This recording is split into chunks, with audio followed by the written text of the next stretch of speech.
Prinsessegade her på Christianshavn er en af de mest trafikfarlige gader i København. Nu vil politikerne åbne op for endnu flere biler på strækningen.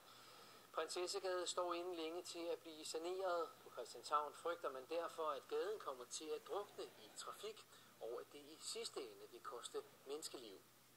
To bekymrede christianshavnere havde i dag inviteret politikere i Kramsawar på gåtur og kakao.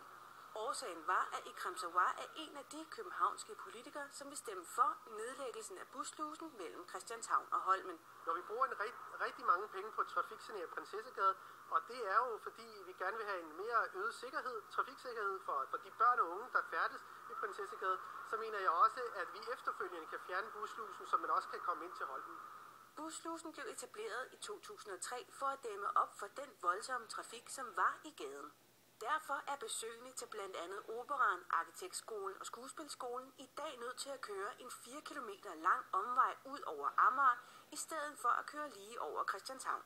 Og sådan skulle det gerne blive ved med at være, hvis det står til christianshavnerne. Forvejen så er det en rigtig farlig gade for alle vores børn, som skal krydse gaden mange gange om dagen, fordi skolerne ligger på begge sider af gaden. Så vi frygter, at der sker ulykker, og det er i forvejen en farlig vejstrækning. Og vi frygter, at det ikke bliver bedre, men tværtimod værre. Før buslusen blev etableret, kørte der dagligt 15.000 biler igennem gaden. Det tal faldt med godt 40%, da slusen kom. I borgerrepræsentationen er der allerede et flertal for nedlæggelsen af buslusen. Sagen bliver behandlet på torsdag. Så reelt set er der ikke meget, christianshavnerne nu kan stille op. Men et løfte har de da fået ud af deres gåtur. Selvfølgelig skal vi ikke gå på kompromis omkring sikkerhed.